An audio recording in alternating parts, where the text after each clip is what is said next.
Bonjour mesdames, donc on est encore avec le docteur Garando.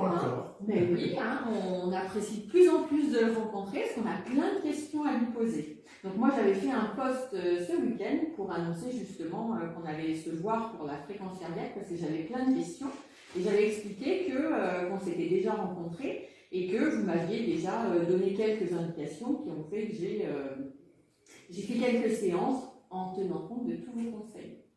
Voilà. C'est bien, c'est bien. Donc déjà, toute cette notion de fréquence cardiaque, il y a une fréquence cardiaque de repos, une fréquence cardiaque maxi, une fréquence cardiaque à l'effort et de réserve. Alors, comment on peut expliquer toutes ces notions? Alors, la fréquence cardiaque de repos, c'est le nombre de battements du cœur par minute.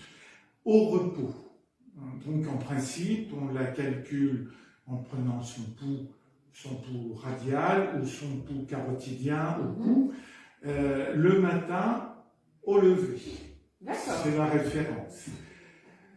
Donc on prend son pouls sur une minute et on a la fréquence cardiaque de repos. La fréquence cardiaque d'effort varie. Alors au repos, la fréquence cardiaque de repos varie entre 60, autour de 60, voire 80, elle est très variable d'un individu à l'autre. D'accord. Chez les sportifs très entraînés, elle sera plutôt vers 40-50, et chez les gens sédentaires, elle sera un petit peu plus élevée. Ok. Chez le sportif, donc, on cherche à avoir une fréquence cardiaque de repos la plus basse possible, et cette fréquence cardiaque de repos basse sera obtenue par un entraînement bien mené. Ok. Donc c'est l'intérêt de l'entraînement, c'est de faire baisser cette fréquence cardiaque de repos. Tout à fait. Une fréquence cardiaque de repos a un impact sur la survenue des maladies cardiovasculaires et donc sur l'espérance de vie. Très bien.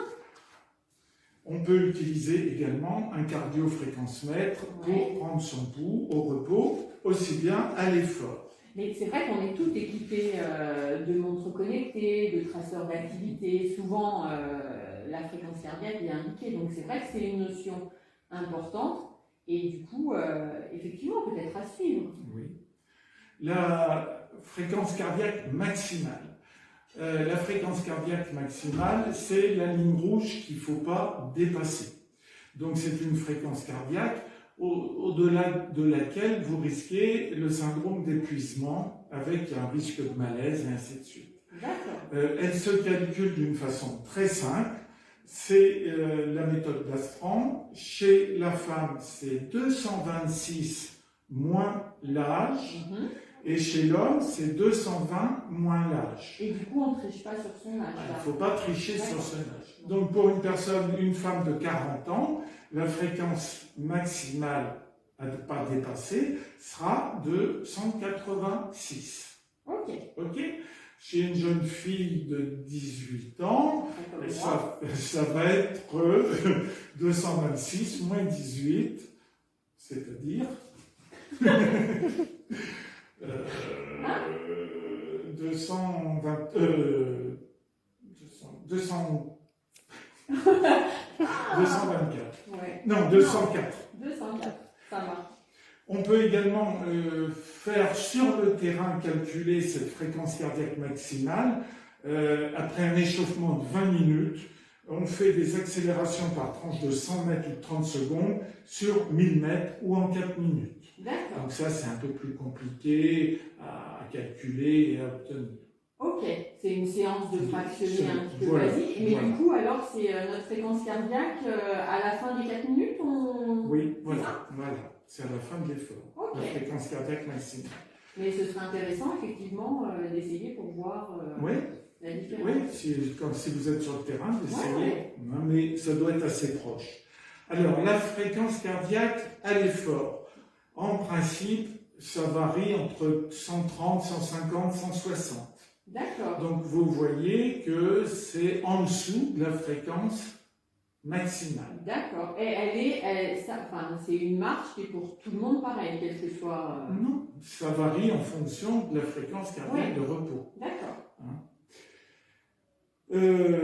Donc jamais dépasser la fréquence cardiaque maximale.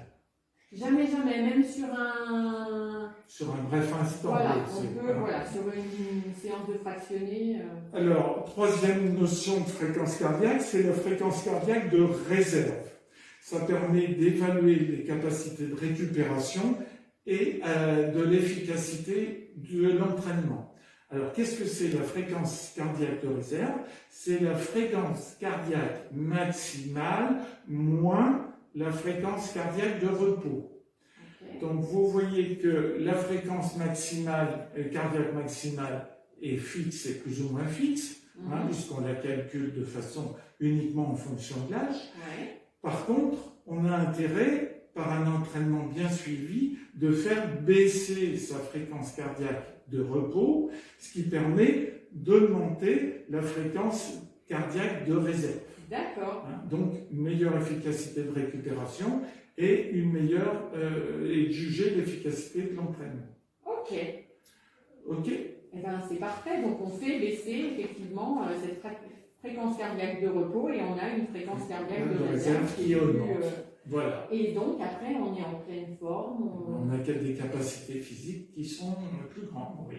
D'accord. Donc, du coup, moi, j'ai tenté, vous m'aviez dit à 160, aller courir en pulsation à 160. Alors, 160, quand on est sur du plat, c'est assez facile à arriver. Alors, j'ai pris une marge. Comme pour les radars, vous savez, il y a quoi, 5%. Je me suis dit, allez. Donc, entre 160 et 166. Et sur du plat, c'est à peu près faisable. C'est pas si compliqué que ça. C'est plutôt... voilà.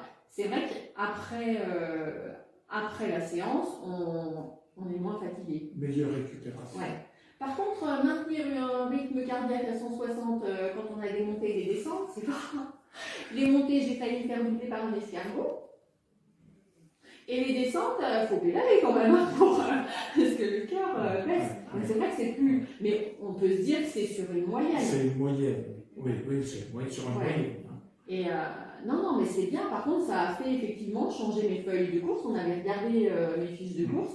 Et effectivement, sur les catégories dans lesquelles on se situe, j'avais tendance à être assez haute sur la catégorie supérieure. Alors, moi, pour ma montre, ça s'appelle la zone 5, qui est au-delà de 166 pulsations. Et là, je suis majoritairement à plus de 70% en zone 3, ce qui fait que... Alors, pour l'accélération du rythme cardiaque en montée, je pense que l'entraînement actuel va jouer également. D'accord. Si vous avez un entraînement plus en montée, la fréquence cardiaque aura tendance à moins monter. Oui. Là aussi, c'est un entraînement spécifique un petit peu. Ok. Mais en tout cas, c'est intéressant et c'est une notion finalement qui est plus intéressante. Moi, j'ai réglé ma montre de façon différente pour voir apparaître cette fréquence cardiaque. Et c'est vrai qu'en contrôle, c'est finalement plus intéressant que la vitesse. Oui, tout à fait. Bon. Tout à fait. Surtout pour vos collègues qui commencent un peu le running. Oui. Alors moi, j'avais tendance à me moquer un petit peu de certaines collègues dont je ne donnerai pas le nom, qui regardaient leur montre et qui me disaient « non, mon cœur tape trop vite, il faut s'arrêter ». Mais finalement, c'est pas complètement faux. Surtout en début d'entraînement, en début d'activité sportive. Ok. Et voilà. Bien, merci pour toutes ces informations. Et de rien. C'était passionnant. Bonne journée. À bientôt.